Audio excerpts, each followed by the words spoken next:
Bonjour mes bien-aimés et bienvenue pour ce nouveau partage autour de la parole de Dieu. Le thème que nous abordons cette semaine, c'est « Ça sent déjà bon ». Nous allons parler en rapport avec ce thème de temps de cuisson, de promesses de Dieu et de parfums de bonne odeur. Notre texte de base cette semaine, c'est celui d'Habakkuk 2:3. Nous connaissons quasiment tous ce verset, mais il est important, puisqu'on parle de promesses de Dieu et de temps de cuisson, de revenir sur ce verset. Habakkuk 2:3 dit ceci. Car c'est une prophétie dont le temps est déjà fixé, elle marche vers son terme, elle ne mentira pas si elle tarde. Attends-la, car elle s'accomplira et elle s'accomplira certainement. Le message que nous allons partager aujourd'hui il va y avoir une grande emphase sur le temps de cuisson. Qu'est-ce qui se passe dans le temps de cuisson? Le temps d'avant. On va parler du temps d'avant, un peu du temps d'après, mais vraiment, la problématique vient du temps de cuisson. C'est pour ça que je vous ai dit que nous allons parler de temps de cuisson, de promesses de Dieu et de parfums de bonne odeur. Pour ceux qui cuisinent, vous savez quand vous allez mettre un plat au four, qu'à un moment donné, votre plat va embaumer votre logement. Ça va sentir bon pour ceux qui cuisinent. Et vous allez comprendre le parallèle. D'accord? Moi, je suis quelqu'un qui aime cuisiner. Et apparemment, je suis une excellente cuisinière. Je sais que je suis une bonne cuisinière, mais je laisse les autres me donner les compliments et me dire que je suis une excellente cuisinière. Quand je cuisine, je parle aujourd'hui spécifiquement de la cuisson au four. Quand je cuisine quelque chose, il y a le temps de préparation. Et quand je fais un temps de préparation, je préchauffe mon four pendant que je prépare tout ce que j'ai à préparer. Et d'ailleurs, le jour où j'ai enregistré ce message, je vous ai déjà expliqué à plusieurs reprises que quand je prépare un message, avant, j'avais mes carnets de notes, je vous ai montré dans une précédente vidéo. Oui, je les ai là, j'avais mes carnets de notes avec mes cahiers de rêve et mes cahiers où j'ai noté tout. C'est là. J'ai mon nouveau carnet de notes que j'ai dans mon lit. Et avant, je notais tout à l'écrit. Et maintenant, en fait, j'enregistre en audio. Tout simplement parce que des fois, j'ai les sons, j'ai des choses très particulières.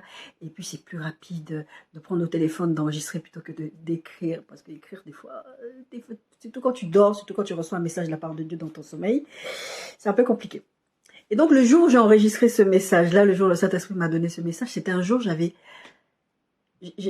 envie de manger quelque chose de spécifique. Et j'avais une idée de ce que je voulais. J'avais formé le projet dans ma tête de ce que je voulais. Et j'avais tellement envie de faire ça. Malheureusement, ce jour-là, je n'étais pas en très grande santé physique. Je ne suis pas souvent d'ailleurs en grande santé physique. Mais il y a des jours où c'est pire. Parce que je souffre de douleurs chroniques, de fatigue chronique et tout un tas de petits inconvénients de la vie au quotidien. Et donc, il y a des jours où je dois choisir qu'est-ce que je dois faire. Et pour la cuisine, c'est une des choses que je dis très souvent à ceux qui m'entourent, qui me disent « Mais comment tu fais au quotidien avec ça ?» Je dis « Il y a une chose que je veux pas que la maladie enlève, c'est la cuisine. Parce que c'est une passion pour moi.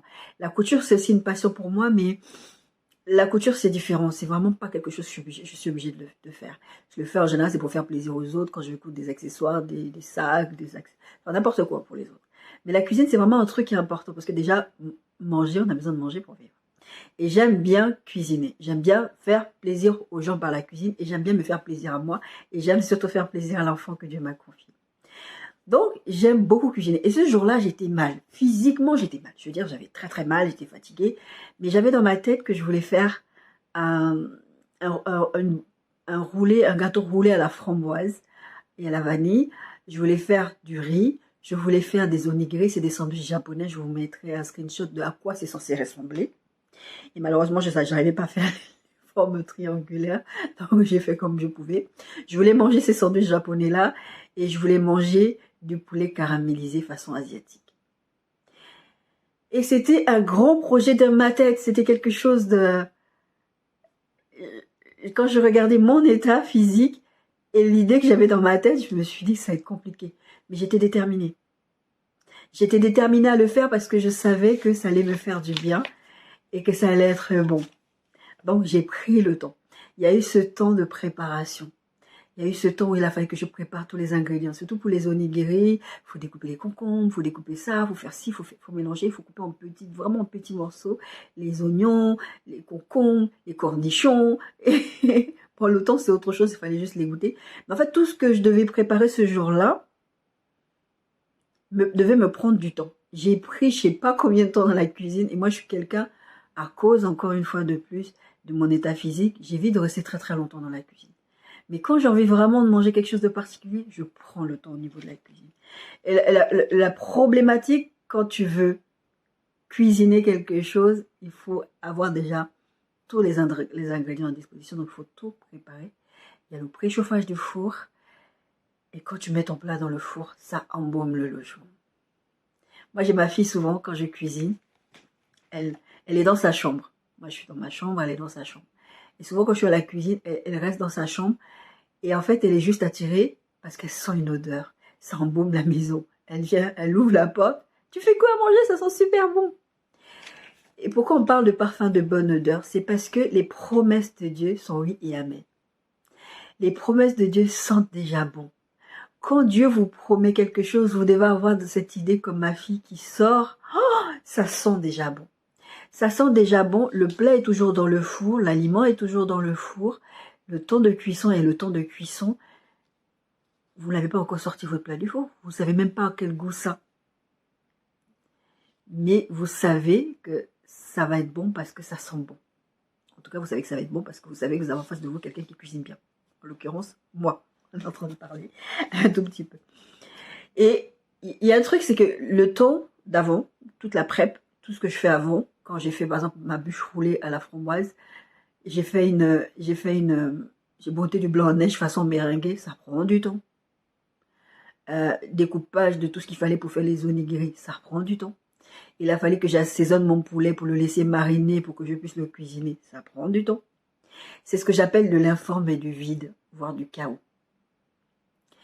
Parce que ces choses-là ne ressemblent à rien comme ça. Quand vous prenez des ingrédients, que vous mettez tout, vous savez, normalement, quand vous savez cuisiner, même si vous regardez des émissions culinaires à la télé, vous allez voir que les chefs vont toujours mettre les ingrédients. D'abord, ils vont tout rassembler, ils vont tout mettre, leurs épices, tout ce dont ils ont besoin sur leur plan de travail. Et après, ils vont travailler pour ne rien oublier. Et ce temps-là, c'est ce que j'appelle de l'informe et du vide. On a déjà parlé de l'informe et du vide. Et quand vous voyez ça comme ça, vous ne vous dites pas, tiens, c'est intéressant. Vous ne dites pas, ah, ça va donner ça. Vous, même quand vous savez cuisiner, vous n'êtes pas forcément censé savoir que tous les ingrédients que je viens de mettre là, ça va donner ça. Vous allez commencer à avoir une idée de ce que c'est. Quand ça va être dans le four, l'odeur que ça va dégager. Ça sent le gâteau. Ça sent le poisson. Ça sent le poulet. Ça sent... Moi, je me vois à chaque fois que je cuisine. C'est déjà arrivé 1 ou 2 fois ici dans mon nouveau logement. Il y a quelqu'un qui me dise en me croisant, ah, t'as cuisiné aujourd'hui. Oh, j'avais trop envie de venir toquer à ta porte pour venir voir de quoi il s'agit parce que ça sentait trop bon. Parce que non seulement ça dégage de chez moi, ça dégage dans les couloirs. Moi, après, c'est comment les logements sont construits, mais si vous habitez dans un pavillon isolé, votre voisin ne va pas sentir les odeurs. Mais moi, j'habite dans des logements où il y a plusieurs personnes dans le bâtiment. Donc, forcément, quand ça sent chez moi, ça sent dans le couloir. Donc, quand tu rentres dans le hall d'accueil, là, t'es pris par l'odeur.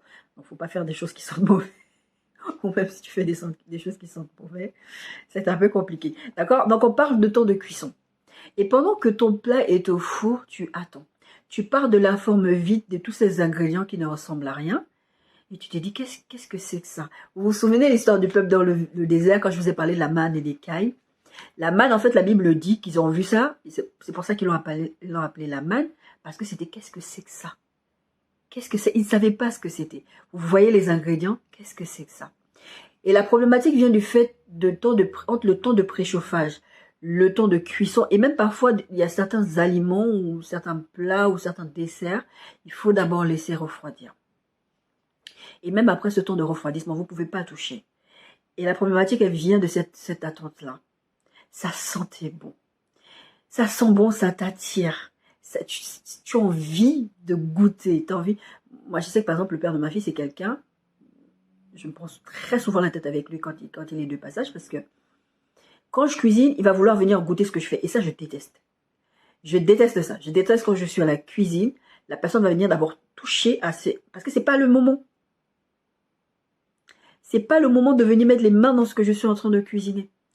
Parce que je cuisine pour qu'on mange. Parce que si tu commences à picorer dans ce que je suis en train de faire, déjà, tu n'auras plus faim après. Et moi, ça m'enlève plaisir de vraiment de cette préparation que j'ai faite, de vraiment de cet amour que j'ai mis et tout ça. Et toi, tu viens, tu prends. Ça, c'est un truc qui m'énerve.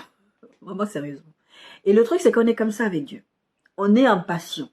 Au lieu d'être impatient dans le bon sens du terme, c'est-à-dire, quand je dis être impatient dans le bon sens du terme, c'est vraiment être impatient. Je sais que ce que Dieu va faire, ça sent bon, c'est bon. J'attends avec impatience de la voir. Mais vous allez avoir l'impatience dans le mauvais sens, vous allez vouloir aller goûter. Par exemple, Dieu vous a promis un homme. Ça a été mon cas, je ne vous juge pas.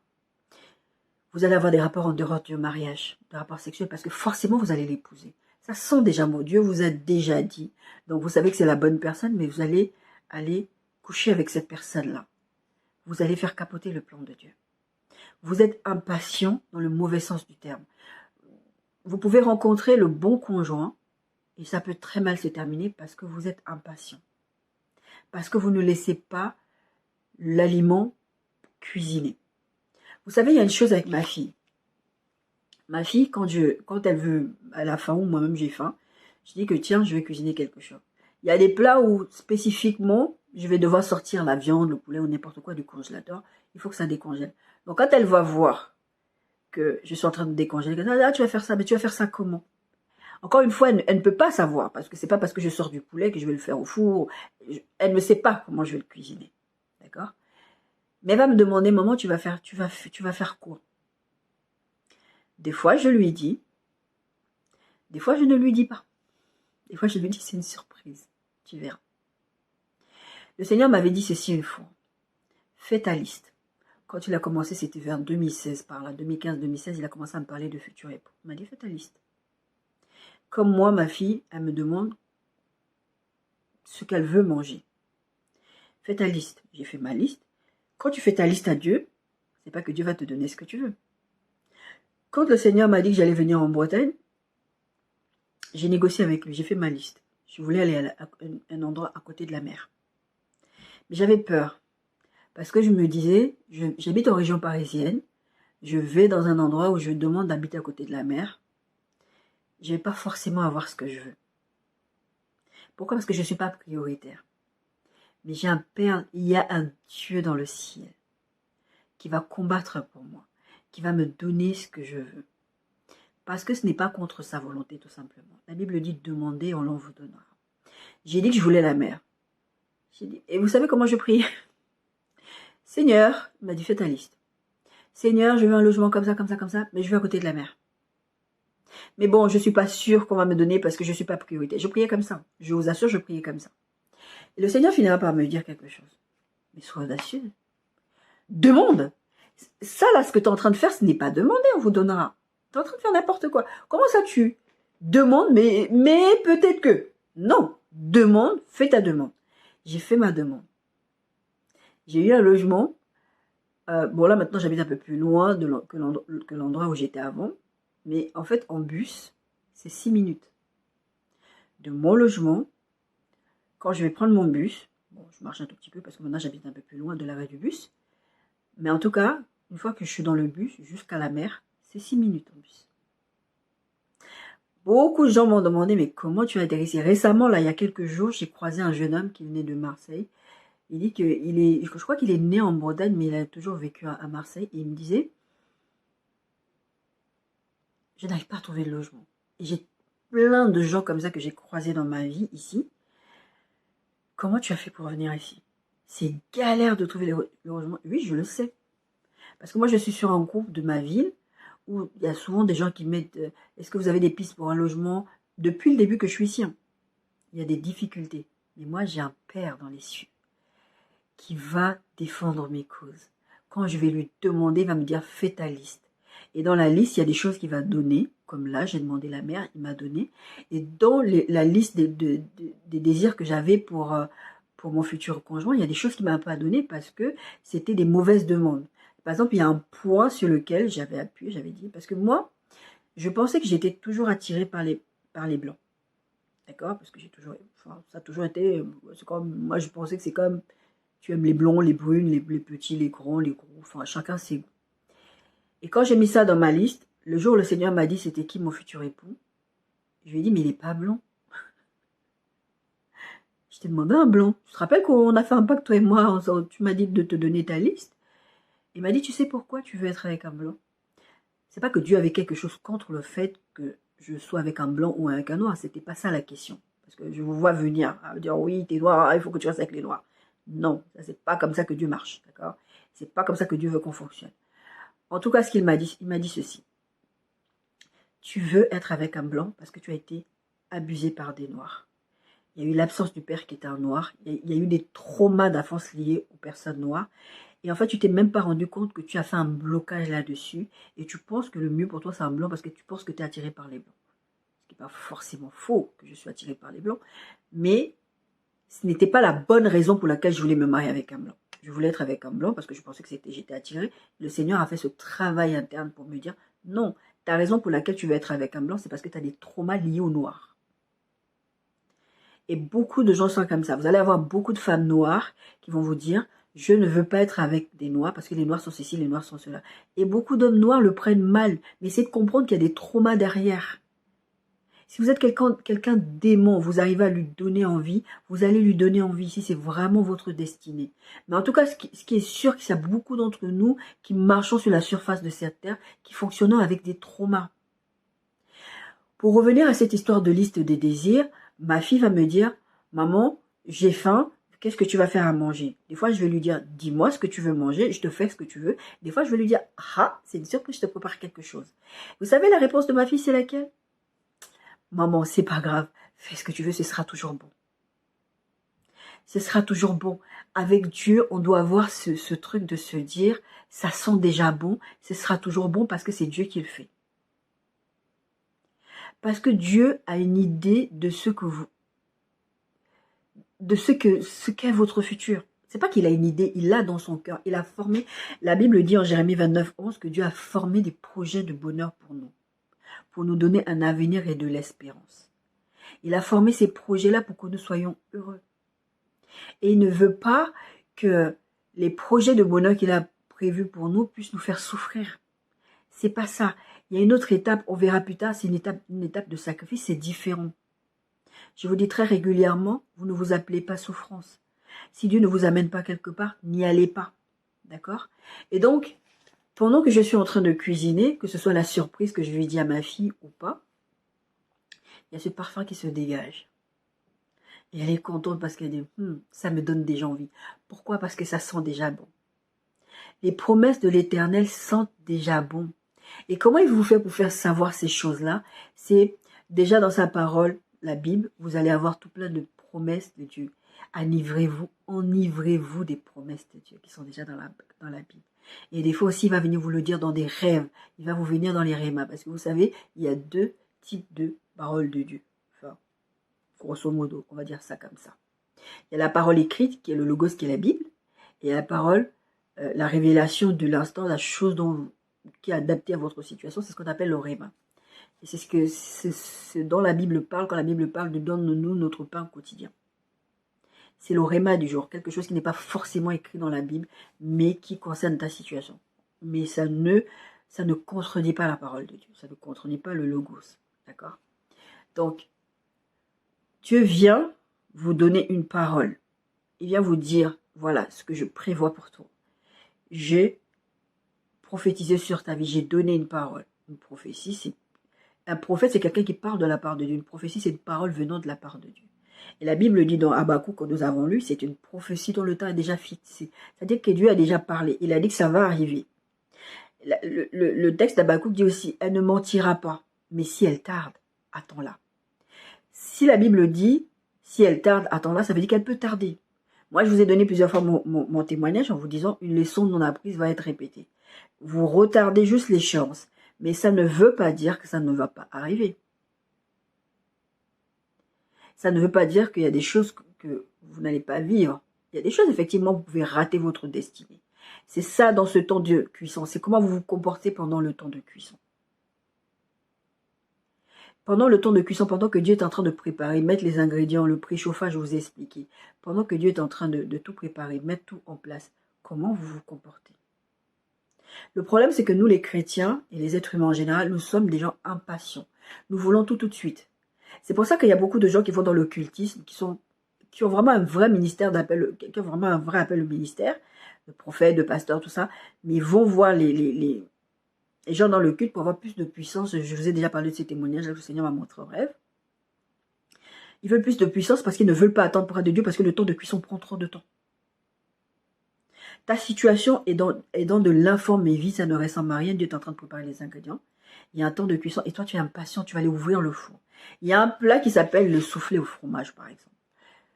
Ça peut être un entremets, un dessert, un plat. En tout cas, ce plat-là, il est très facile à faire, mais en même temps, il est très difficile à faire. Pourquoi? Parce que si pendant le temps de cuisson, vous amusez à ouvrir le four, votre soufflé va retomber. Vous aurez foiré votre soufflé. Et il y a des plats comme ça, quand vous ouvrez le four avant, vous allez foirer, vous allez changer la texture, vous allez changer le résultat final de votre plat. Et Dieu, ce qu'il vous demande, c'est d'être patient. 2 Pierre 3, 8, 9. Mais il y a une chose bien aimée que vous ne devez pas ignorer. Vous ne devez pas l'ignorer. C'est que devant le Seigneur, un jour est comme 1000 ans. Et 1000 ans sont comme un jour. Votre temps que vous êtes là en train de vous impatienter. C'est pour ça que je vous ai dit, il y a deux types d'impatience. L'impatience positive que j'appelle. C'est-à-dire, vous êtes, oh, j'ai hâte, ça sent déjà bon. Et il y a l'autre impatience, celle qui est négative. J'ai hâte, ça sent déjà bon, mais je vais ouvrir le four. Je vais me positionner. Je vais aller trafiquer les comptes parce que je sais que Dieu m'appelle à avoir de l'argent. Et pourquoi pas, je vais déclarer des faux impôts. Ou même dans le cas où Dieu vous promet un conjoint ou une conjointe de destinée, vous avez rencontré la personne, je vous ai parlé de rapport sexuel avant le mariage, vous allez tout faire foirer. Vous avez ouvert le four avant. Parce que vous êtes impatient. Pour vous, le temps dure trop longtemps. Ça dure trop longtemps. Mais Dieu sait ce qu'il fait. Moi, quand je cuisine, je connais le temps de cuisson. Il y a des aliments, je sais que si je mets 5 minutes, c'est 5 minutes. Il ne faut pas que je mette plus. Il y a des plats, je sais qu'il faut que je mette 15 minutes. Il y a des fois, je sais qu'il faut que je mette 30 minutes. Il y a des fois, je sais qu'il faut que je mette 40, voire plus. Ça dépend de ce que je suis en train de cuisiner. Dieu connaît le temps de cuisson de ta destinée. Dieu connaît le temps de cuisson de ta promesse. Et si tu t'amuses à aller ouvrir ton four avant parce que ça sent trop bon, parce que ça t'attire déjà trop, parce que Dieu a déjà parlé, je le veux, et je le veux tout de suite, comme un enfant qui tape une crise, vous allez faire capoter le plan de Dieu. Et vous allez vous dire, mais c'est bizarre. Dieu a dit qu'il a des projets de bonheur pour moi, mais pourquoi les projets de bonheur n'arrivent pas alors que? Vous allez râler. Vous allez vous plaindre. Le peuple qui devait faire 40 jours dans le désert s'est retrouvé à faire 40 ans parce qu'ils étaient en train de râler. Ils voulaient ouvrir le four avant. Parce que Dieu est en train de tout préparer. Les ingrédients, il y a eu le préchauffage, il y a eu toutes ces choses-là. Ça sentait déjà bon la promesse. Mais eux, ils voulaient déjà manger le fruit de la terre promise. Alors qu'il y avait ce temps de préparation, ils n'ont pas laissé Dieu les préparer. Ils ont commencé à râler. Vous savez, l'histoire des Caïds et des Man, l'histoire de l'eau, de la source d'eau, jusqu'à Moïse a raté la terre promise. Parce ils l'ont excédé. Pendant ce temps que vous êtes en train de râler, Dieu est en train de vous préparer. Au lieu d'être là dans l'impatience positive, de dire « Ah, ça sent déjà bon, ça baume, c'est un parfum de bonne odeur. Ça me donne envie, j'attends juste. » Vous êtes impatient. Vous allez aller faire des choses que Dieu ne veut pas que vous fassiez, et vous allez faire capoter le plan de Dieu parce que c'est trop. Ça dure trop longtemps. Le temps de cuisson est trop long. Dieu, c'est le master chef. Il connaît le temps de cuisson de chaque aliment. Moi, quand je cuisine, je sais ce que je suis en train de faire. Je ne vais pas aller m'amuser, aller mettre un temps de cuisson, par exemple, sur un aliment qui est censé faire 5 minutes, je vais le mettre un quart d'heure, je vais rater le plat. Et c'est ce que nous, on fait avec Dieu. On veut absolument que Dieu nous donne tout de suite. Parce que, une fois que j'ai demandé, une fois que Dieu m'a promis, parce que c'est lui-même qui a parlé. Sinon, il ne fallait pas qu'il me dise. Parce que maintenant, j'ai envie. Et vous faites capoter le plan de Dieu. L'autre aspect du parfum qui sent bon, c'est le sacrifice. Je vous ai expliqué que le jour où j'ai enregistré l'audio de ce message, j'étais pas bien. C'était fastidieux, c'était difficile. Ça faisait mal, j'avais mal. Mais je savais ce que je voulais, j'étais déterminée pour l'avoir. Vous devez être déterminé pour atteindre ce que Dieu veut que vous atteigniez. Dieu dit au peuple, je vous amène vers le pays où coule le lait et le miel. À un moment donné, ils sont aux portes du pays où coule le lait et le miel. Dieu dit, envoyez les espions. Il envoie les espions. Ils viennent avec les fruits. Qu'est-ce qui s'est passé? Vous avez vu, est-ce que c'est vraiment le pays où coule le lait et le miel? Oui, c'est le pays où coule le lait et le miel, mais il y a les fils d'Anak, il y a des gens là-bas, et que des problèmes. Ça, c'est quand vous êtes quasiment à la fin de la cuisson. Vous n'êtes pas, c'est pas cuit, c'est pas prêt encore. On te dit, regarde. Des fois, vous regardez, vous n'ouvrez pas le four. Vous regardez à travers la vitre des fours, parce qu'il y a des lumières, vous voyez. Moi, des fois, je suis fascinée de regarder comment les choses sont en train d'être cuites dans le four. Je vois comment le gâteau monte, je vois comment les choses se font, je vois comment c'est doré, je dis, ça va être bon. Et c'est bon. Mais eux, qu'est-ce qu'ils ont fait? Ils sont partis, ils ont vu ça, ils ont trouvé que c'est négatif. Ils ont vu que du négatif. Et Dieu va leur dire, mais vous êtes sérieux? C'est pas comme s'ils n'étaient pas au courant, je vous ai déjà prêché là-dessus, c'est pas comme s'ils n'étaient pas au courant qu'il y avait Dieu leur avait dit qu'il va y avoir des problématiques là-bas. Dieu leur avait dit que ça allait être compliqué là-bas.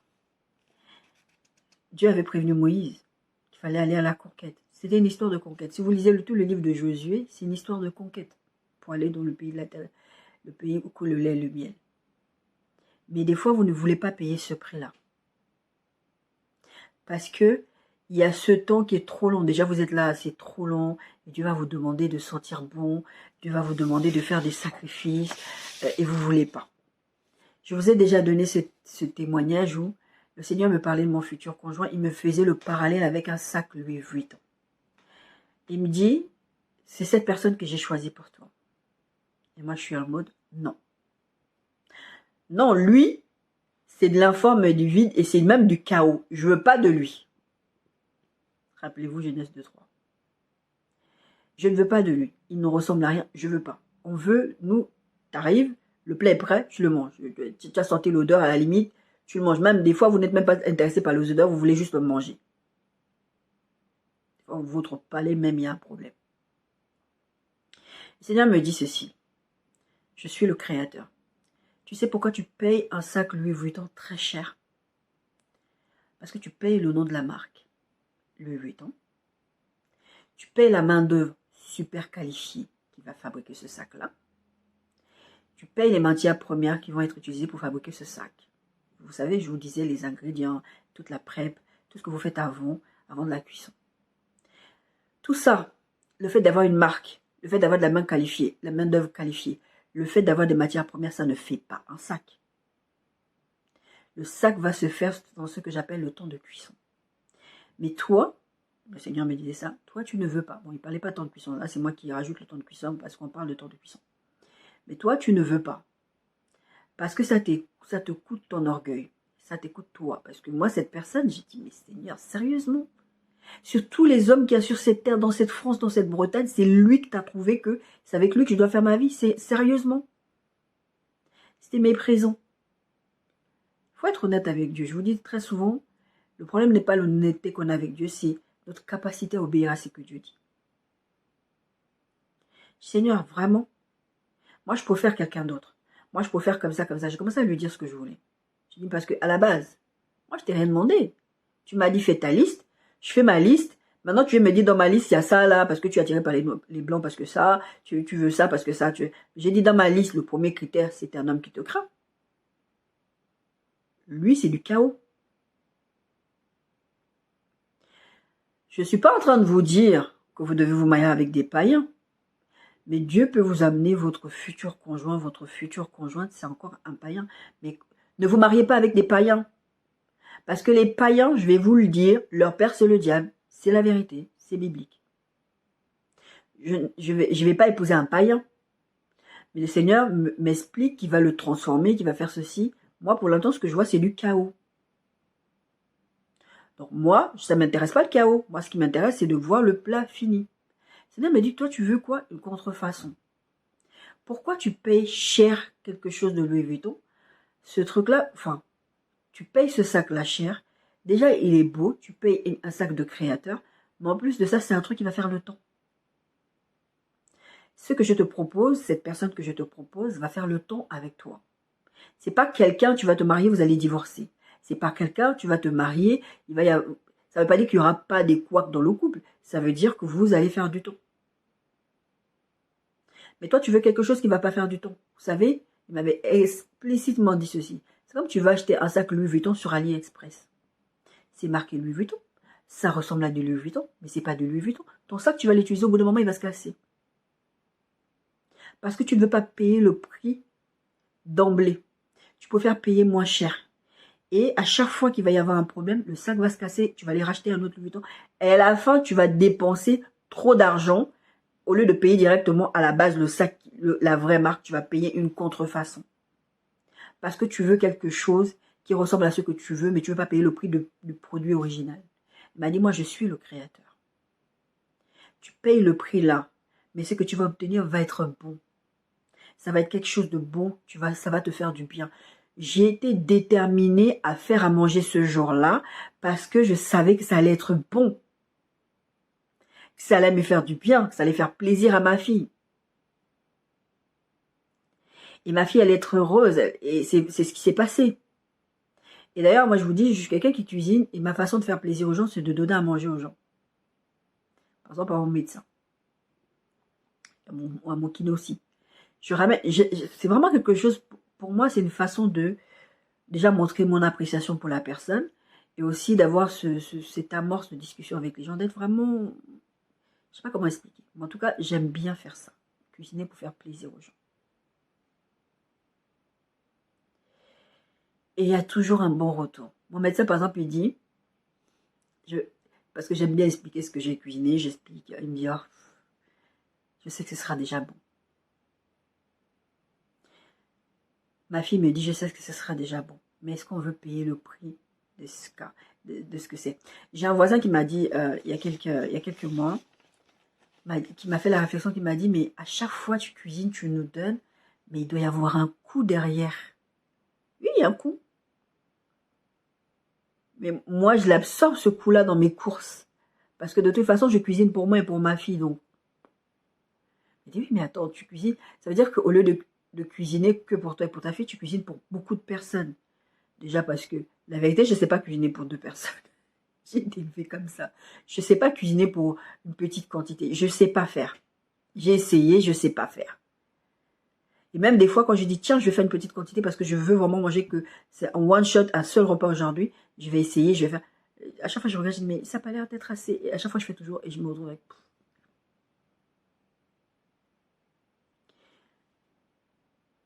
Ça a un coût. Le parfum de bonne odeur a un coût. Et quand le Seigneur me disait, tu ne veux pas payer ce prix-là parce que ça va te demander des efforts que tu ne veux pas fournir. Les efforts, ça peut des fois même être juste l'attente. Les efforts, ça peut même, des fois, Dieu va vous demander de prendre des directions que vous ne voulez pas prendre. Le roi Saül, le prophète Samuel lui dira, je viens à tel moment, à tel moment, à telle heure, ne fais pas, tu m'attends pour faire le sacrifice pour aller à la guerre. Il s'est retrouvé sous pression. La pression était tellement forte qu'à un moment donné, il se dit, non, il faut que je fasse un sacrifice parce que le peuple est en train de lui mettre la pression.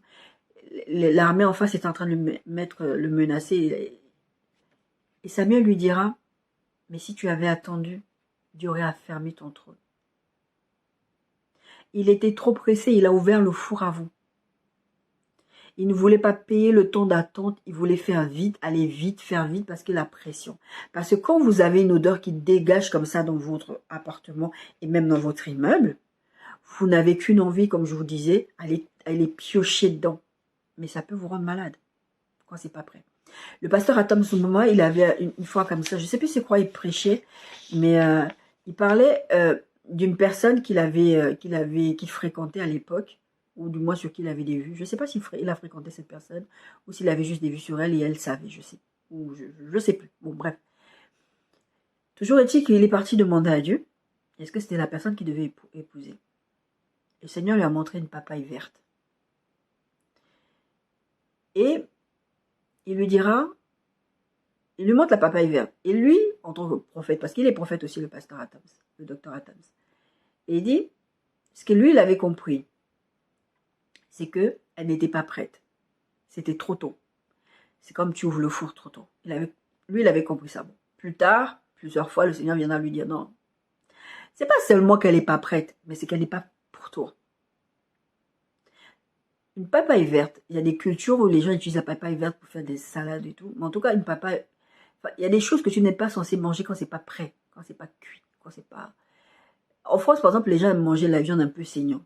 Mais il suffit que la viande, là, ait de la salmonelle ou des choses comme ça, vous allez avoir des problèmes. Vous allez vous choper des trucs qui peuvent être graves, qui peuvent détruire votre corps.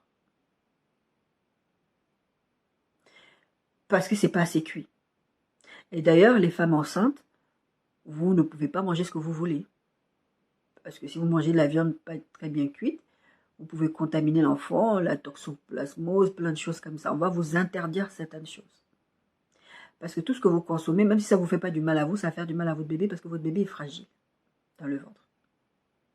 C'est trop tôt. De la même, un bébé qui ne fait pas 9 mois dans le ventre de sa mère, il va y avoir des problématiques. Ça sent déjà bon. Il y a un temps de cuisson. Attendez, n'ouvrez pas le four avant. Il y a l'aspect aussi, comme je vous disais à l'instant, l'aspect du sacrifice. Il faut attendre jusqu'au bout. Ça coûte d'attendre jusqu'au bout parce que vous avez faim, parce que vous avez senti l'odeur, parce que vous voulez obtenir ce que vous avez vu et vous voulez aller jusqu'au bout. Vous devez aller jusqu'au bout. Vous avez minuté 15 minutes, laissez votre plat aller 15 minutes. N'ouvrez pas votre four avant. Vous allez vous créer des problèmes. C'est comme vous prenez... moi, je sais qu'avant, j'avais cette mauvaise habitude-là. C'est comme me donner des antibiotiques ou des médicaments. Parce qu'on me soignait, je ne sais pas n'importe quelle pathologie qu'on me soignait à l'époque. Je ne le fais plus. J'ai compris ma leçon. On me dit, vous devez prendre ça pendant 7 jours. 2-3 jours. Allez, 3-4 jours. Je me sens mieux. J'arrête le traitement. Parce que j'ai plus envie de continuer, c'est contraignant. Puis des fois, ça n'a pas bon goût. Puis c'est dégoûtant, certains médicaments. Et puis d'ailleurs, j'aime pas prendre les médicaments. Et vous allez rendre votre problématique résistante. Si vous avez une bactérie ou quelque chose, ça va résister. Ça veut dire que la prochaine fois que ce truc va revenir, il aura rencontré un tout petit peu de médicaments. Il va savoir se défendre. Il va résister. Parce que vous avez ouvert le four trop tôt, vous avez arrêté le traitement trop tôt, le traitement va être inefficace. Quand on vous dit c'est 5 jours de traitement, c'est 5 jours de traitement. Si on te dit c'est 20 minutes de cuisson, c'est 20 minutes de cuisson. Si Dieu te dit si la promesse tarde, attends-la, attends-la. Ne va pas chercher de solution par toi-même. Le truc, c'est que nous, on aime râler pendant ces temps-là. On aime chercher des solutions par nous-mêmes parce qu'on a l'impression que Dieu ne nous aide pas. Saül, moi j'aime bien appeler Dieu le Dieu de 2359. Saül n'a pas attendu jusqu'au bout. Il était presque à l'arrivée de l'échéance. Il a fait le sacrifice, il a perdu sa destinée comme ça. Et des fois, vous allez perdre votre destinée, vous allez perdre des promesses que Dieu avait pour vous en réserve, alors que la Bible dit qu'il a des projets de bonheur pour vous, parce que vous n'avez pas été capable d'attendre. Ça sentait trop beau, c'était trop tentant, je voulais. Je ne vous juge pas, je suis dans le même cas. Je suis en train de me battre contre l'impudicité, alors que c'était un truc qui avait stoppé pendant 12 ans. Rien. C'est pour ça qu'il y a eu cette problématique avec cet homme, parce que je me suis dit, ça ne peut pas être de Dieu. Parce que comment j'ai cédé alors que j'avais réussi. Et pourquoi? Parce que j'ai réalisé que, parce que c'est Dieu qui avait promis, c'est Dieu qui avait parlé, donc je me suis permise en fait d'ouvrir le four trop tôt. Et comme je vous disais, une leçon dans la prise va être répétée. Du coup, le Seigneur m'a dit un jour, t'as lié mes mains. Je te dis de ne pas avoir des rapports sexuels avec lui, tu as des rapports sexuels avec lui. Comment tu veux que je te donne le mariage? Comment tu veux que je te donne ce que tu me demandes? Ça va être souillé. La Bible parle du fait que le lit conjugal doit être exempt de toute souillure. Mais ce n'est pas seulement dans le cadre du mariage, c'est même avant, prémaritalement, préchauffage. C'est pas parce que Dieu a donné une promesse que vous devez vous permettre de faire ce que vous voulez, parce que de toutes les façons, puisque Dieu a promis, Dieu va s'adapter, il va Il va s'arranger avec lui-même, avec tout le désordre que je suis en train de faire. Quand un bébé, tu ouvres le four trop tôt, là, quand même, un bébé sort plus vite. Ma fille est née avant terme. Et ma fille n'était même pas un grand prématuré, mais elle a quand même une bonne prématurité. Ma fille a eu beaucoup de problèmes de santé quand elle est née. Et les grands prématurés, c'est pire, des problèmes respiratoires, plein de problématiques, on doit les suivre vraiment longtemps. Et certains même toute leur vie. Parce que c'est trop tôt. Un bébé ne doit pas, c'est pas pour rien que Dieu a prévu 9 mois dans le ventre de sa mère. Un bébé, tu es content. Tu as fait une échographie, on t'a dit que tu es enceinte. Tu étais là, tu attendais le bébé avec impatience, tu es content, c'est vraiment, ça sent bon. Si le bébé arrive trop tôt, aucune maman n'est heureuse quand son bébé arrive trop tôt. Moi, j'ai pleuré quand on m'a dit, on va te garder, on m'a gardé à l'hôpital, je crois, entre 3 et 6 semaines, je ne sais plus, avant que j'accouche. Parce que la poche des os s'était fissurée et le liquide amniotique sortait. J'avais peur. J'avais peur qu'elle ne s'en sorte pas. J'avais peur qu'il y ait des problématiques. Le gynécologue m'a rassuré, il m'a dit, vous inquiétez pas. Vous êtes bien prise en charge, on va faire en sorte de la tenir le plus longtemps possible dans le ventre, dans le four, pour qu'elle arrive à maturité. Et à un moment donné, quand il est revenu, au bout de 3 ou 6 semaines, je ne sais plus le temps, je ne me rappelle plus les délais, a dit non, là maintenant on va déclencher parce que c'est plus bon. Il faut que cet enfant sorte. On a dû la sortir plutôt de mon ventre. Dieu n'a pas mis 9 mois pour une gestation pour rien. Regardez les femmes qui font des dénis de grossesse. Il y a une grosse difficulté avec les enfants parce qu'elles n'ont pas eu ce temps de se préparer à l'arrivée de cet enfant. Elles n'ont pas eu ce côté, ça sent déjà bon, je vais aller acheter la poussette, je vais aller acheter les vêtements. Vous savez, ce plaisir que vous avez d'aller acheter des trucs pour votre enfant qui va venir. Vous arrivez du jour au lendemain, vous avez mal au ventre, vous arrivez à l'hôpital, vous accouchez. C'est ce qu'on a. Les femmes qui ont le déni de grossesse total, c'est ce qui se passe. Parce qu'il y a le déni de grossesse partielle, vous allez vous en rendre compte à un moment donné avant l'accouchement. Mais le déni total, c'est vraiment vous arrivez à la maternité, vous accouchez et vous ne saviez pas que vous étiez enceinte. Le déni partiel, c'est que vous vous en rendez compte à un moment donné, mais la grossesse est déjà avancée.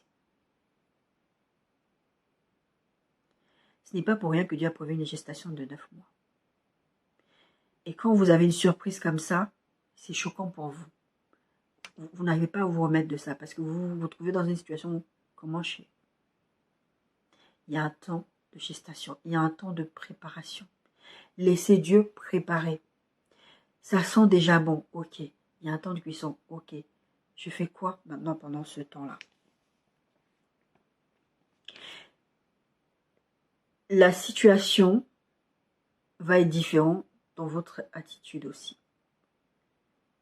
Maintenant, le parfum, ce n'est pas simplement la promesse, c'est vous. Quel genre de parfum vous êtes pendant ce temps d'attente? Je vous ai dit, vous allez râler. Est-ce que vous râlez? Est-ce que vous attendez? Je parlais d'impatience positive. Est-ce que vous acceptez ce temps-là dans la joie, dans l'adoration à Dieu? Ou est-ce que vous râlez? Ou est-ce que vous mettez à dire à Dieu non? Quel genre de parfum vous êtes pendant l'attente? Jérémie 1, 11, 12. La parole de l'Éternel me fut adressée en ces mots. Que vois-tu, Jérémie? J'ai répondu, je vois une branche d'amandier. L'Éternel dit, tu as bien vu que je veille sur ma parole pour l'exécuter. Ça sent déjà bon. Dieu va veiller à ce que ça arrive. La promesse, attends-là, elle arrivera certainement. Mais Dieu veut que tu vois. Dieu veut que tu sentes. Que tu sentes et que tu te dises, là, il y a quelque chose de bon qui est en train de se préparer. Est-ce que je suis un parfum de bonne odeur pendant ce temps-là? Parce que je sais que ce que Dieu va faire est forcément bon. Ma fille me dit, ce que tu vas faire, maman, de toutes les façons, ce sera bon. Parce que ma fille sait que je suis une excellente cuisinière. Et qu'elle sait que ce que je vais lui faire, c'est pour lui faire du bien. Mon médecin, quand je ramène à manger, quand je suis en train de lui expliquer ce que j'ai fait, c'est quelle origine le plat. Oh, je m'inquiète pas, vous êtes une excellente cuisinière, ce sera forcément bon. Vous savez que Dieu dit, il veille sur sa parole. Il veille à l'exécution de sa parole. Quel parfum êtes-vous? pendant le temps de cuisson. Dieu, ce qu'il vous demande, c'est d'être patient pendant ce temps-là. Mais la patience, c'est pas la patience passive. C'est quel genre de patience, pardon, j'avais un éclairage là qui arrivait là. C'est quel genre de patience vous avez pendant le temps de cuisson. Est-ce que vous allez ouvrir le four? Un bébé qui va naître trop tôt. Vous allez coucher avant le mariage, vous allez faire des choses. Dieu vous a promis de l'argent, vous allez commencer à aller voler de l'argent, vous allez faire des trucs, bon, des aides un peu particuliers. Mais en tout cas, vous allez commencer à vouloir trouver des solutions vous-même parce que vous êtes impatient, vous voulez voir la chose arriver. De la même manière que ma fille dit, maman, je sais que ça va être bon. On doit savoir et se dire qu'on sait que Dieu, c'est ce qui est bon pour nous.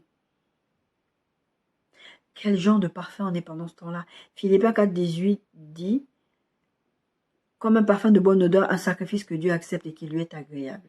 C'est tout le verset, c'est j'ai tout reçu et je suis dans l'abondance, j'ai été comblé de bien en recevant par Épaphrodite ce qui vient de vous comme un parfum.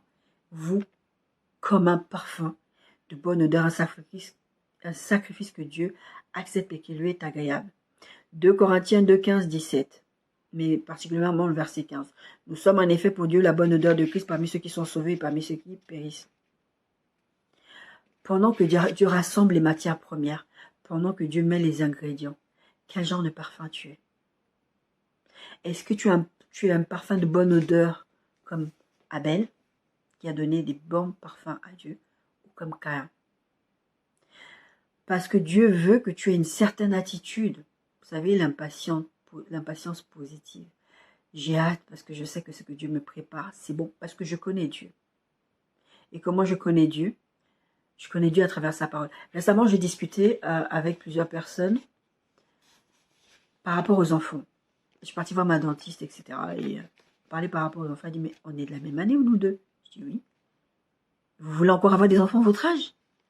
Non seulement j'en veux, mais mon Dieu m'a dit que j'en aurais. Mais non! Après, je parle avec la pharmacienne, je discute un peu avec tout le monde, c'est... Mais vous pensez que... Oui? Parce que Dieu a parlé. Mais si on te dit que tu es stérile, je dis, mais même si un médecin me dit aujourd'hui que je suis stérile, que je suis trop vieille, que je suis trop ceci, je vous renvoie à l'histoire d'Abraham et de Sarah. Peu importe le diagnostic qu'on va me poser, peu importe ce qu'on va me dire, parce que logiquement, à l'âge que j'ai, 46 ans, bientôt 47, t'es plus censé faire des enfants. Mais moi, je sais que Dieu veille sur sa parole pour l'exécuter. À partir du moment où il m'a promis, il le fera. Donc moi, j'ai la bonne attitude aussi pendant le temps d'attente. Pas aller coucher en dehors du mariage, faire ce qu'il me demande. Parce que le fait aussi que j'ai atteint cet âge-là, c'est aussi parce que moi-même, je me suis mis dans cette position. J'ai ouvert le four trop tôt. Et comme je vous disais, une leçon non apprise va être répétée. Et Dieu, j'aurais dû me marier depuis 2019. Le plan de Dieu, c'était pas que je fasse mes enfants après 47 ans. C'était avant. Mais j'ai ouvert le four trop tôt. Et du coup, je suis là en train de me plaindre que, ouais, j'ai un certain âge. Mais c'était pas la volonté de Dieu. La volonté de Dieu n'est pas que vous soyez dans ces situations-là, de l'informer vide. Longtemps. Il y a un temps. Et le temps des étapes du préchauffage, ça va finir. Le temps de cuisson, ça va finir. Le temps du refroidissement, ça va finir. Et vous allez avoir accès au pays où coule le lait et le miel. À votre promesse. Mais quelle attitude vous allez être? Il faut que vous soyez un parfum de bonne odeur. La Bible parle du fait de rendre un culte agréable à Dieu. C'est en étant un parfum de bonne odeur. Vous savez, il y a eu quelques années en arrière, je vais plus trop ces expériences-là un peu surnaturelles comme ça. Ça n'arrive plus trop souvent. Mais encore une fois, c'est parce que mon état spirituel ces derniers temps, c'est un peu trop compliqué. C'est pas compliqué, c'est juste que il y a eu une problématique. C'est en train d'être réglé. En tout cas, je faisais mes temps de jeûne. Je faisais 3 jours de jeûne par semaine. J'ai essayé de les reprendre au début d'année là. Bon, il y a eu, je crois que ça fait la 2e semaine que j'ai pas pu faire. Il faut que je me fasse violence. C'est pour ça que je parlais de sacrifice tout à l'heure. Et pendant ces temps où j'étais en train de faire des jeûnes, il y a eu une fois où j'ai senti une odeur, un truc qui embaumait mon appartement. J'ai senti un fruit que je ne reconnaissais pas. Et je me suis rendu compte que cette odeur de fruit n'existait pas. Au début, j'étais là, j'ai dit, mais ça sent quoi, ça sent quoi? Je me suis levée, je suis allée chercher dans tout l'appartement. Est-ce que j'avais pas acheté un fruit qui était là, qui était là depuis longtemps? Je me suis pas rendu compte qu'il y avait le fruit, ça commence à parfumer toute la maison. Non, j'avais pas acheté de fruit. Et le Saint-Esprit me dira, vous vous souvenez le Saint-Esprit, notre ami le Saint-Esprit? Le Saint-Esprit me dira, tu es un parfum de bonne odeur. En fait, cette odeur, c'était moi qui l'ai dégagée par mon attitude, par ma façon de me conduire, par ma façon de chercher la face de Dieu, par ma façon de chercher l'intimité avec le Saint-Esprit. Et j'étais un parfum de bonne odeur. Une autre fois, j'ai senti une autre odeur. Je sentais comme une odeur de café cendre. Je ne sais pas comment expliquer. C'était une odeur de brûlé. C'est pareil, j'étais un parfum de bonne odeur. Parce que tout ça, je suis là, je me dis, mais qu'est-ce que c'est? Est-ce que j'ai versé de la chicorée? Est-ce que j'ai versé quelque chose? Je vais sentir les odeurs dans la maison. Je me rends compte que ça ne sent pas chez moi. Ça sent chez moi, mais il n'y a aucune odeur qui ressemble à ce que je suis en train de sentir. Et le Seigneur me dira, c'est parce que tu as un parfum de bonne odeur. J'ai toujours dit, il y a tout plein de domaines de ma vie, mais surtout celui du mariage où je voulais... Non, c'est Dieu, quoi. Dieu a parlé, Dieu a fait. Qu'est-ce qui s'est passé? Qu'est-ce qui se passe dans ta vie pour qu'à un moment donné, tu décides d'ouvrir le four avant? Pour qu'à un moment, tu décides de ne plus être un parfum, parce que c'est une décision. Ce n'est pas un truc que Dieu a fait ou Dieu a fait, Dieu s'est trompé. Non, c'est une décision que tu as prise. C'est une décision que j'ai prise d'aller avoir des rapports en dehors du mariage. Et je n'ai plus été un parfum de bonne odeur. Il y a eu une rupture dans ma connexion avec Dieu. Et il y a eu tout un tas de choses. Ça a créé tout un tas de problématiques spirituelles, même dans mes rêves, même dans mes visions. Il y a eu plein de choses qui se sont passées. Et c'est pour ça que je vous ai dit, commencez l'année avec le Saint-Esprit. Vous avez besoin d'être intime avec lui. Quand je vous dis ces choses-là, c'est parce que moi-même, je suis en train de passer par là. Est-ce que nous lui rendons un culte agréable? Et rendre un culte agréable à Dieu, je vous l'ai dit un peu tout à l'heure, c'est payer le prix. J'ai payé le prix de me priver d'aliments. Et je faisais ça 3 jours par semaine. Tout le monde savait que du lundi au jeudi, je ne mangeais pas, je ne regardais pas la télé. Des fois, ma fille, elle voulait me raconter un truc. Pardon, j'ai oublié que tu jeûnais. S'il y a quelqu'un qui vient dans la maison, tout le monde savait que ce temps-là, je jeûnais. C'est pas parce que je le disais, c'est parce que des fois, ils allaient me proposer des choses et j'étais obligée de dire non, je peux pas. C'est pas des inconnus, ce sont des gens qui sont proches de moi. Je payais ce prix-là qui était un culte agréable à Dieu. Marie, Jean 12, 3, vous retrouvez le même texte dans Matthieu 26, 6, 7, 13 et même dans Marc aussi. Vous savez, cette Marie-là, je crois que c'est Marie Magdala, qui a versé un parfum de... La Bible parle d'un parfum de grand prix. Un parfum de nard pur de grand prix, qui éloignait les pieds de Jésus. Les disciples, en l'occurrence Judas, dira, mais c'est du gaspillage que tu es en train de faire. On pourrait utiliser, vendre ça, c'est un grand prix, ça coûte ça. On pourrait vendre ça et gagner de l'argent avec ça. Mais qu'est-ce que toi tu fais? Tu gaspilles ça comme ça. Et Jésus était content parce que elle était un parfum. Et elle avait parfumé, elle avait payé un prix. C'est quelque chose qui lui avait coûté du travail. Bon, elle faisait la prostitution. Mais elle aurait pu garder ça pour elle parce qu'elle l'utilisait pour se parfumer, pour aller faire ses affaires. Parfum, nard pur de grand prix. Je suppose que si on va regarder les prix aujourd'hui, c'est quelque chose.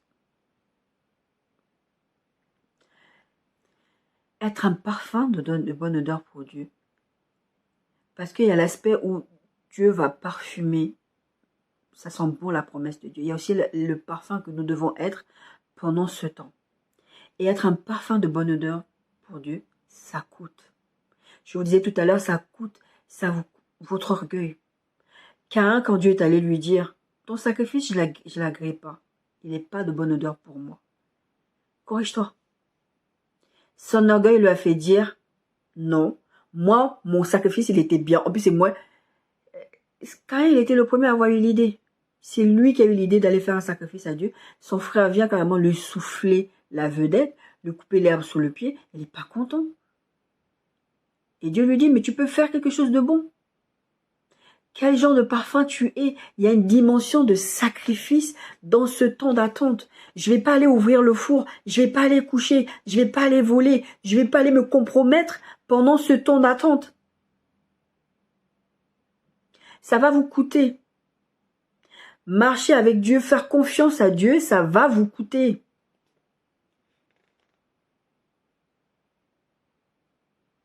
Ça va vous coûter, ça va vous coûter. Vous allez, le temps de consécration, le temps de se priver, le temps de vraiment attendre la promesse de Dieu, ça va vous coûter. Le peuple, ils sont dans le désert, ça leur a coûté. Ils ont dû laisser l'Égypte. Malgré, ils étaient en esclavage, eux, pour eux, ils étaient confort, hein, ils étaient bien là-bas. Pour eux, hein. Dieu veut les délivrer, Dieu veut les ramener, ils ne veulent pas. Ils ne voulaient pas payer ce prix-là. Ils ne voulaient pas, rappelez-vous, on a parlé de la caille et des mannes et des cailles. Ils ne voulaient pas manger. C'est quoi ça? Nous, on veut de la viande. Parce qu'en Égypte, nous, on mangeait des concombres de l'ail. Mais bien aimé, être un parfum de bonne odeur a un prix. Je vais vous donner mon exemple tout à l'heure par rapport au fait de payer le prix. Dieu me dit à un moment donné, il faut que tu payes le prix. Payer le prix de la confiance, avoir confiance à Dieu malgré la situation. Avoir confiance à Dieu, c'est dire que, bon, Dieu, il sait ce qu'il fait. Je vais lui faire confiance. Jacques 5,11 dit ceci. Voici, nous disons bienheureux ceux qui ont souffert patiemment. Vous avez entendu parler de la patience de Job et vous avez vu la fin que le Seigneur lui accorda. Car le Seigneur a plein de miséricorde et de compassion. La Bible dit, regardez Job. Il a payé un prix élevé pour obtenir ce qu'il a obtenu à la fin. Et d'ailleurs, il ne savait même pas qu'il allait obtenir ça à la fin. Mais il savait que Dieu était bon. À un moment, il dira, maintenant mes yeux t'ont vu. Maintenant, c'est bon, le plat là, il est sorti du four. Ça sentait bon jusqu'à maintenant. Je sais que comme c'est Dieu qui est en train de tout préparer, les ingrédients, préchauffage, tout ça, je sais que ce que Dieu fera, ce sera toujours bon. Mais est-ce que moi, je suis prêt à payer le prix? Le problème aussi dans ça, c'est que des fois, vous ne sentez même pas les choses de Dieu. Des fois, vous ne sentez même pas quand Dieu est en train de vous préparer quelque chose. Moi, je vous disais, je cuisine, ça sent bon, ça parfume l'appartement, même dans le couloir, même dans l'immeuble. Donc, il faut que je fasse attention à ce que je cuisine. Avec le Covid, avec des fois les allergies, parce qu'avant, moi, j'avais eu des allergies quand j'étais plus jeune, quand j'étais adolescente et tout, et même dans l'âge adulte. Et vous savez comment mes allergies ont stoppé? Parce que j'avais tous les symptômes, les yeux qui pleurent, le nez qui coule, la gorge qui gratte. Ça s'est arrêté comment? Un jour, j'ai perdu l'odorat. J'ai perdu l'odorat, je ne sentais plus aucune odeur. Je suis allée voir le médecin. Oh, je ne sens plus aucune odeur. Oh. C'était un effet secondaire de l'allergie. Je ne savais même pas que ça existait. Par contre, je n'ai plus les autres symptômes, les yeux qui pleurent. Bon, mais j'ai perdu l'odorat. Et ensuite, mon odorat est revenu petit à petit, mais par contre, je sentais les odeurs en décalé. C'est-à-dire que quelqu'un va lâcher une caisse, on dit, excusez-moi. Les autres vont le sentir tout de suite, oh, ça pue. Moi, je vais le sentir 3 minutes après. Même les bonnes odeurs, je vais les sentir 3 minutes après. Le fait de savoir quel genre de parfum que toi, tu es pendant l'attente, tu dois aussi avoir cet aspect de pouvoir sentir les choses de Dieu. Votre impatience vous empêche de sentir les choses de Dieu. Des fois, c'est d'autres personnes qui vous apprennent les choses de Dieu. Les promesses que Dieu vous a faites, des fois, vous ne les savez même pas. Parce que vous n'avez pas cette intimité avec le Saint-Esprit. Donc, Dieu n'a pas votre pain quotidien à vous donner. Donc, les gens viennent parler dans votre vie. Vous êtes obligé d'aller consulter les prophètes. Et du coup, vous n'arrivez pas à être un parfum de bonne odeur parce que vous n'arrivez même pas à sentir les odeurs. Les choses de Dieu, ça se sent. Je vous dis souvent, oui, Dieu a donné, comme la Bible dit, Dieu a donné les apôtres, les prophètes, etc. Mais un prophète ou quelqu'un ne peut pas venir vous apprendre des choses dans votre vie. C'est pas quelqu'un d'autre qui doit venir vous décrire les odeurs de votre vie. Vous devez les sentir. Ça veut dire que votre odorat spirituel n'est pas développé. Comment vous pouvez dire ça sent déjà bon si vous ne savez pas sentir les choses de Dieu? Vous ne devez pas être surpris. Élisée, quand Élie est en train de partir, 2 Rois 2, 3, 5, les filles de prophètes venaient lui dire, ah, ils savaient tous que Élie allait être enlevé dans un char de feu. Mais ils étaient tellement contents d'avoir cette information parce que eux, tu vois, nous on connaît les choses de Dieu. Nous on a l'odorat de Dieu, nous on sait. Et ils disent à Élisée, ton maître va partir. Élisée disait ceci, 2 Rois 2, 3, 5, verset 3 et verset 5. Je le sais aussi, taisez-vous. Verset 5, les fils de prophètes qui étaient à Jéricho, la même chose, s'approchèrent d'Élisée et lui dirent, sais-tu que l'Éternel enlève aujourd'hui ton maître au-dessus de ta tête? Et il répondit, je le sais aussi, taisez-vous. C'est pas parce qu'il n'est pas allé raconter sur tous les toits que Dieu est en train de faire ça, que Dieu est en train de faire ça, que Dieu est en train de cuisiner quelque chose qu'il ne savait pas, il le savait. Mais les autres pensaient que eux, ils avaient une information qu'il n'avait pas lui. Les gens ne doivent pas venir vous apprendre des choses de Dieu sur votre vie. Comment vous pouvez marcher comme si vous n'avez pas de navigateur, comme si vous n'avez pas de GPS, comme si vous n'avez pas de boussole, vous marchez sans boussole, vous marchez comme des brebis égarées, Jésus il en parlait. Vous ne savez pas les choses de Dieu, vous ne les sentez pas, votre odorat est bouché. Et pire encore, il y en a qui perdent le goût. Vous savez l'histoire du Covid, vous perdez l'odorat, vous perdez le goût. C'est-à-dire que Dieu vous prépare quelque chose de bon, à un moment donné, vous savez même plus savoir que c'est bon, parce que vous n'avez pas senti que ça sentait bon, et vous n'avez même, au niveau du goût, vous avez un mauvais palais. Vous ne pouvez pas manger. Dieu va vous proposer quelque chose, c'est pas bon. Et c'est ce qui m'est arrivé. Seigneur, ça c'est pas bon ce que tu me donnes. Dieu sait ce qu'il a cuisiné. Il est un excellent, le master chef, je vous ai dit. Et moi je lui dis, ah non, c'est pas bon. Ah non, non, c'est pas moi, j'ai goûté, j'aime pas, parce que je l'avais déjà goûté avant. J'avais déjà goûté ce parfum-là. J'avais déjà goûté ce plat-là. Je ne veux pas de ce plat. Parce qu'il n'est pas bon. Dieu dit, mais tu l'as pas. Tu l'as pas, tu sais pas. Vous ne savez pas. Nous ne savons pas. C'est comme, il y a certains aliments, vous êtes habitué à manger. Par exemple, j'ai ma sœur de cœur qui est congolaise, d'accord? Ils ont une façon de faire les feuilles de manioc qu'ils appellent le pondou. Ils ont une façon de faire ça. Une fois, elle m'a dit, je vais faire du pondou. J'étais contente parce que pour moi, le pondou, c'est fait de manioc. Voilà, c'est toute l'Afrique, on en fait, on en mange. Elle l'a fait. Mais elle a très bien fait. Le problème, c'était pas son pondou. Le problème, c'est que moi, j'ai été élevée à manger les feuilles de manioc autrement. Donc, quand elle a fait, j'étais déçue parce que pour moi, c'était pas bon. Mon palais, il est pas habitué à ça. Pour moi, je lui ai dit. Bon, après, je peux me permettre de lui dire parce que c'est ma soeur de cœur. Et de toutes les façons, elle a bien vu que mon visage montrait que j'étais pas contente. Parce que j'avais attendu avec impatience, elle m'a dit, je vais te faire de pondou. Je suis allée chez elle, j'allais manger le pondou, c'était pas ça. Et avec les choses de Dieu, votre palais est habitué tellement de mauvaises choses de ce monde du diable, que quand Dieu vous propose des bonnes choses, vous dites que non, c'est quoi ça? En parlant de la manne, par exemple. Oui, je suis partie là-bas, on a vu, oui, effectivement, c'est le pays où coule le lait et les mers, regardez, il y a des bons fruits, mais il y a des géants là-bas. C'est quoi ça? Vous ne sentez plus les choses de Dieu, vous ne goûtez plus bon les choses de Dieu. Parce que la peur, parce que, quelles que soient les raisons, vous ne pouvez plus. Vous avez tout perdu. Et les gens vont venir vous dire, c'est comme ça que vous vous retrouvez dans des manipulations spirituelles, parce que les gens vous disent des trucs. Josaphat et Akab, je vous parlais de cette histoire-là. Ils se retrouvent dans cette situation, Dieu dit, non, c'est Akab qui dit à Josaphat, tu vas m'accompagner à la guerre, on va aller faire la guerre dans tel peuple, il veut nous faire la guerre, on va répondre, accompagne-moi dans cette guerre-là. Ouais, mais on va quand même consulter Dieu. Ok, ils vont voir plein de prophètes qui viennent dire, oui, vous pouvez aller à la guerre, vous allez gagner, etc. Ah, Josaphat, il discerne qu'il y a une problématique dans ce qu'il est en train de dire, le monsieur. Il dit, bon, est-ce qu'il n'y a pas vraiment un vrai prophète de l'Éternel ici qui a parlé de la part de Dieu? Ils vont aller chercher Michi. L'autre qui va aller chercher Michi va lui dire, bon, il faut que tu dises la même chose que les autres 400 ou 800 prophètes ont dit. Michi va dire, oui, c'est vrai, effectivement, vous pouvez y aller. Josaphat discerne. Akab lui dit, dis la vérité. Il dira, non, le Seigneur a dit que si vous partez, vous allez vous faire massacrer, etc. Tu vois, je t'avais dit que des mauvaises choses. Vous allez avoir des gens autour de vous qui vont vous encourager à faire des bêtises, aller dans des directions. Mais c'est pas grave. Trompe ton mari. Je lisais une histoire hier sur Internet, là. La fille, elle traînait avec un groupe de femmes. Elles étaient en train de parler de tromper leur mari.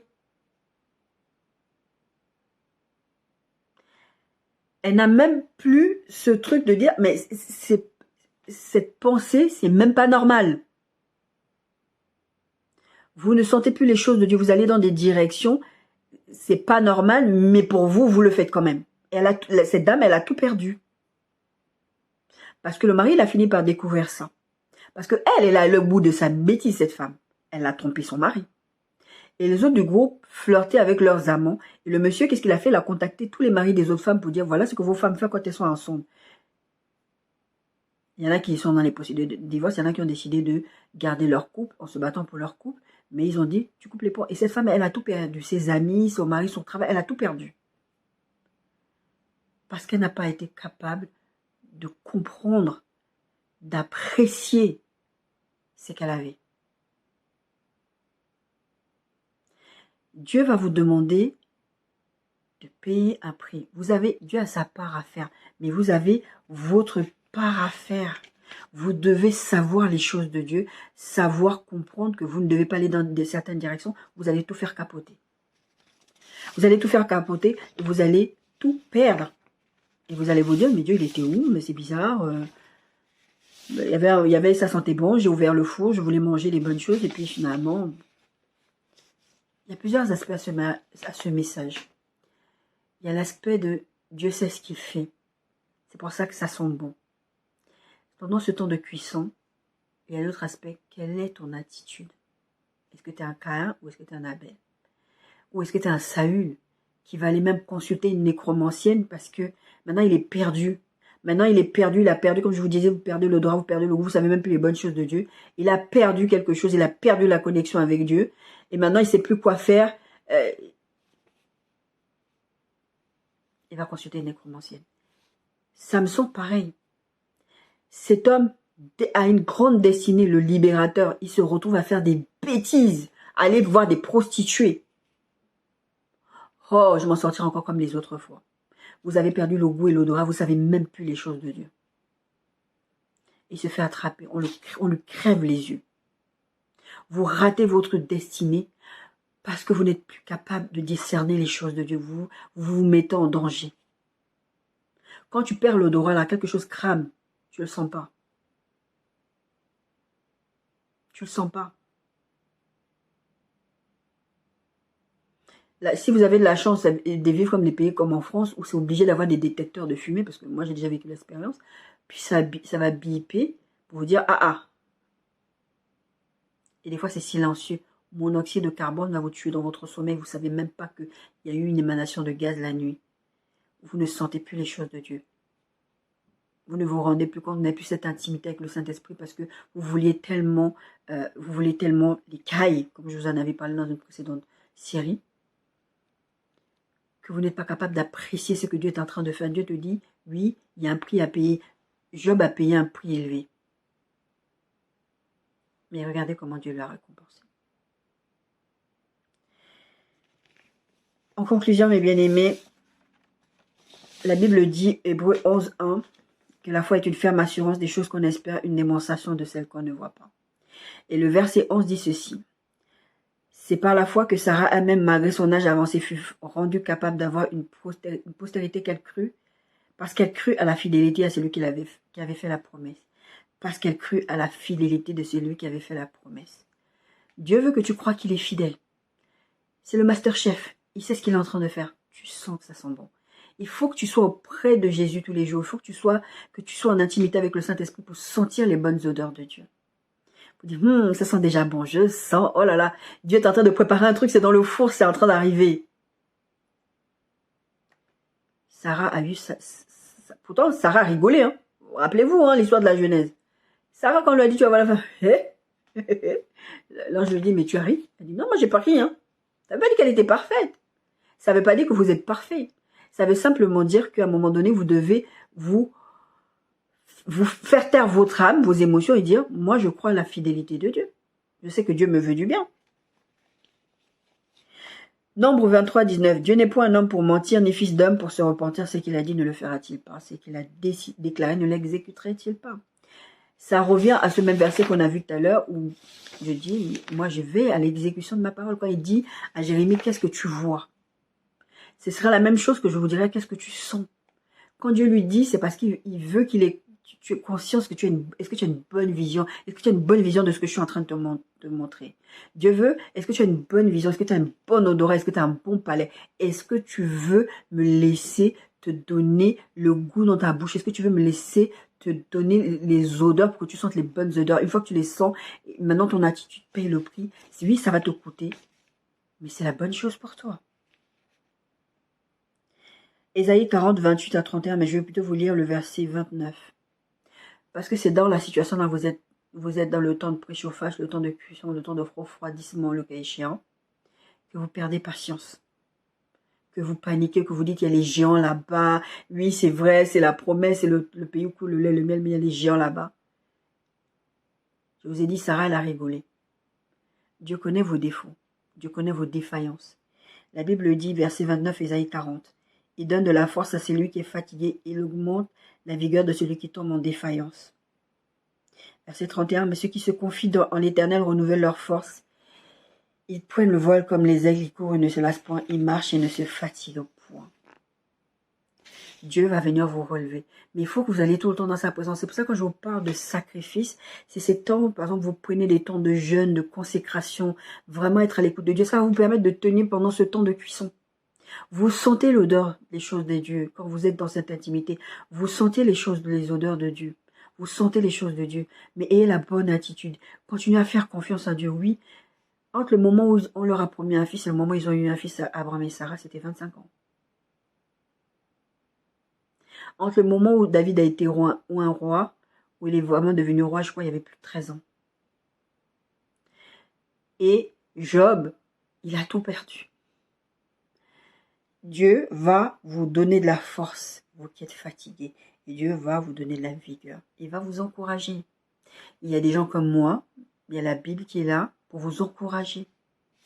Ésaïe 46, 10 dit ceci. J'annonce dès le commencement ce qui doit arriver et l'entendre d'avance ce qui n'est pas encore accompli. Je dis, mes arrêts subsisteront et j'exécuterai toute ma volonté. Dieu va faire tout ce qu'il a décidé de faire. Dieu n'a pas peur de s'engager quand il dit ça. Dieu n'a pas peur de dire, moi, je sais. La Bible dit, Jérémie 29, 11, on l'a dit tout à l'heure, je connais les projets, je sais. Je me permets de parler parce que je sais. Je sais ce que je suis en train de faire. Je sais où je veux vous emmener. Ok, à un moment donné, ça peut vous coûter. Job, ça lui a coûté. Ça peut vous coûter le temps que vous attendez que la promesse se réalise. Dieu va vous demander d'avoir une certaine attitude devant sa face. Le louer, l'adorer, continuer à lui parler, continuer. Même si vous n'êtes pas content, allez lui remettre votre mécontentement devant le trône de la grâce. Mais ayez la crainte de Dieu. Parce que Dieu, la Bible dit, craignez celui qui peut vous éteindre. C'est pas exactement écrit comme ça, mais c'est ça que ça veut dire. Ne craignez pas celui qui peut faire du mal à votre corps, mais celui qui peut éteindre votre âme. Et Dieu use de passion envers nous. La Bible dit, on l'a lu tout à l'heure, mais on a lu que juste la première partie, c'est 2 Pierre 3, 8, 9 qui dit, vous ne devez pas ignorer ce que devant le Seigneur, un jour est comme 1000 ans et 1000 ans est comme un jour. Mais le verset 9 dit ceci, le Seigneur ne tarde pas dans l'accomplissement de la promesse comme quelques-uns le croient, mais il use de patience envers nous. Des fois, vous rallongez votre temps de cuisson de votre promesse. Mais Dieu reste patient avec vous. Et Dieu reste patient envers nous. Ce que Dieu nous demande, c'est d'avoir une bonne attitude quand nous sommes en train d'attendre. Ça sent déjà bon. Est-ce que vous ne sentez pas déjà cette odeur? Ça sent déjà bon. Quand la promesse tarde, attends-la. Elle est en train de cuire ta promesse. Elle est en train d'être préparée. Le Seigneur veut que tu sentes l'odeur de ta promesse. Le Seigneur veut que tu t'enivres de cette odeur, que tu attendes avec impatience la réalisation de cette promesse. Mais l'impatience, comme je disais tout à l'heure, l'impatience positive. Le but, c'est de ne pas perdre de vue que la promesse arrive. Parce que oui, elle sortira. Ton plat sortira du four. Elle aura le bon temps de cuisson. Et des fois, ce temps-là, c'est un temps de souffrance, comme on a parlé avec Job. Des fois, c'est compliqué. Mais Dieu te demande d'être patient. La souffrance en vaut la peine. Quand je vous disais tout à l'heure, dans ma préparation de ce message, c'était le jour où j'ai beaucoup cuisiné. Ça m'a coûté dans mon corps mais j'étais contente parce que c'était bon. Et quand je l'ai donné à ma fille, quand je l'ai donné à mon kiné, quand je l'ai donné à mon docteur, ils étaient super contents. C'était bon. Ça valait la peine d'entendre. Les promesses de Dieu valent la peine que nous attendions, mais que nous attendions dans la bonne attitude.